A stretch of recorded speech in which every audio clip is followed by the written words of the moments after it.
It's the age-old debate, Holden or Ford, Commodore or Falcon. You are either Team Red or Team Blue, the rivalry that set people apart for decades, a true Aussie icon, or what was seen as a bunch of bogans in their Holdens and Falcons from the outside world. But after decades of Commodores and Falcons racing around Australian tracks, the Australian motorsport fans were about to get a taste of the outside world.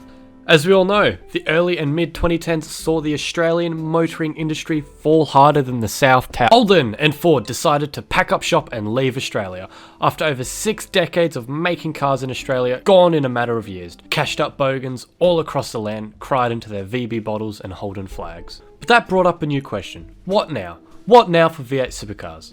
Well, luckily for the Holden Commodore, we would see a few more years of it, even if after 2018 it was a German import. The Holden would end up having more farewell tours than John Farnham. If you know, you know. Ford Falcon, its days were severely numbered. After the last Ford Falcon was produced at the end of 2016, the FGX would be replaced. So, the year was 2019 and Ford Performance, along with the homologation team DJR Tim Penske and Tickford Racing, revealed the Ford Mustang GT. This car would forever change V8 supercars, marking the start of the US invasion into Australian motorsport. The Mustang ushered in a new era of V8 supercar racing in the land down under. Now, okay. I remember when the car was first revealed, and oh boy, did it absolutely stir up the fan base. Many of fans were calling it the V-Dub Beetle, and others, a pile of shit.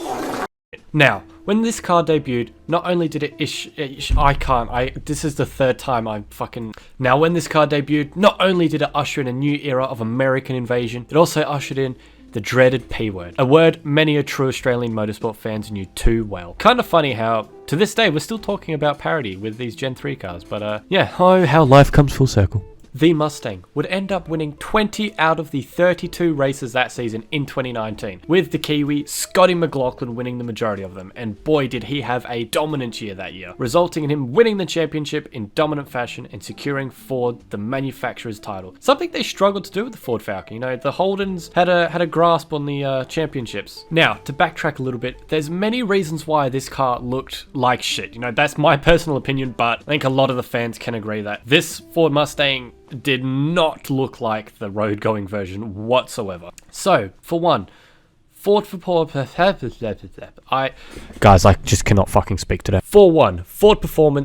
conform to the supercar's strict mandatory hardpoints, meaning that the driver, engine, and the fuel tank were all in fixed positions on the chassis, which was the exact same on the ZB Commodore. Along with the roll hoop height, the Mustang would end up looking like a silhouette of its road-going version. Now, the height of this car, if you look at a road-going version of the Mustang, they are a very sleek, very low to the ground looking car. Like, no, a tall 6 foot, 5 foot 11 person easily towers over the car. But if you look at the V8 supercar, they had to conform to the roll hoop height, which meant that the roof was way bigger than the road-going version, and it just looked way out of proportion. To top it off, Ford Performance basically ran out of time.